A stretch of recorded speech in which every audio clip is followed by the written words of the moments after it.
I want to thank New Jersey Spotlight for having this conference today on the important topic of the Affordable Care Act and what's happening in Washington with health insurance. And right now, we're about to go to a Democratic caucus, and then starting at 10 o'clock today, where the repeal bill, the Republican repeal bill, will be on the floor, and the vote will probably take place by 5 o'clock or so. So this is the day.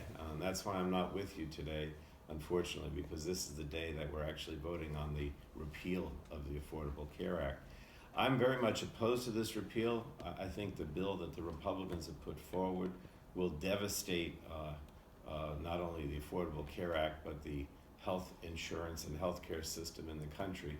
And every day that goes by in an effort to try to get more Republican votes on the right, what we call the Tea Party or the Freedom Caucus members, the bill actually gets worse for the average American.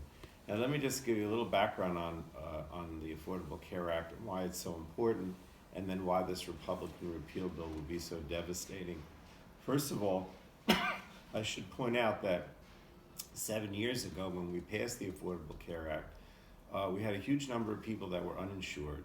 Premiums were rising for most Americans double digits for several years. And many people had insurance plans that are what I call bare bones or skeletal. In other words, they would only cover catastrophic incidents. They had all kinds of limitations on pre-existing conditions, annual caps on how much could be spent, and they also had a lot of them had few benefits. In other words, you buy health insurance, but it wouldn't include hospitalization, or it wouldn't include mental health or maternal care. So what we did with the Affordable Care Act was to try to change all these things, and it's been highly successful. We expanded Medicaid to people with a little higher income because we knew a lot of people couldn't afford to pay any premium.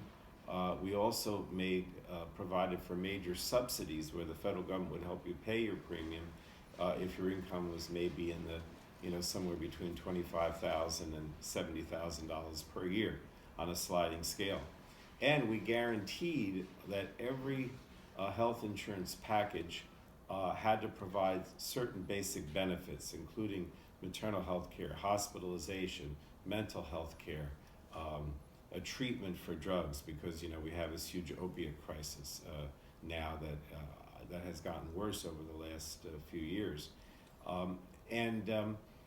And we also said that there had to be limitations on deductibles. So if you bought an insurance policy, the deductibles could only be at a certain level. They couldn't be really high, or that at your co-pays, there were limits on how much you would have to pay out of pocket for both deductibles and co-pays. Now, all of that changes dramatically under the Republican repeal bill that we're considering today. First of all, the Congressional Budget Office, which is a bipartisan office, actually the chairman of it was appointed by the Republicans. The Congressional Budget Office estimates that the Republican repeal bill would cause 24 million Americans to be uninsured, who are insured now. 24 million would not be insured over the next few years. That would actually bring the situation back to a larger number of uninsured than we had 7 years ago when the Affordable Care Act went into effect. In addition, the Republican repeal bill eliminates the limitations we have on deductibles or copays. So you might be buying an insurance policy that has a huge deductible and a huge amount of copays. So essentially, even though you have insurance, you wouldn't be able to afford the health care because the deductible would be so high and you'd have to pay so much out of pocket. You might not be able to pay for the health care that you need. And then today, in the Rules Committee, we expect that, in order to appeal to the right wing in the Republican Party, that there's an amendment that will eliminate the essential benefits package, which means that there won't be any guarantee that when you buy health insurance that you'll have the list of things that are required under the Affordable Care Act, such as maternal health care, such as hospitalization, such as drug treatment, mental health care, behavioral health care. So this is a disaster, literally, in terms of what it does to health insurance in the country and the elimination, if you will, of the Affordable Care Act. I mean, the problem that you face now is that many people, because they don't get a subsidy to pay for their premium, or because of the cutbacks in Medicaid, they will simply lose their insurance. Those that have insurance run the risk of even higher deductibles and higher copays, or the loss of benefits that they assume would be provided under a health insurance plan. I mean, I know it sounds a little crazy, but insurance policies were actually being sold before the Affordable Care Act that didn't include hospitalizations. What we're trying to explain to the American public is that this Republican repeal bill is really devastating for the average person.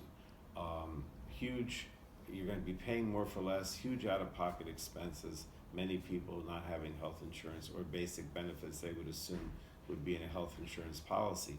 So we're going to do our best today to try to get more and more Republicans to oppose this. No Democrats will support this repeal bill. And we'll see by the end of the day if we're successful. Hopefully this bill is defeated, and then if changes need to be made to the Affordable Care Act, we can work with the Republicans to accomplish that goal. But thank you. I want to thank New Jersey Spotlight again for doing this and apologize for my not being able to be with you today. Thanks again.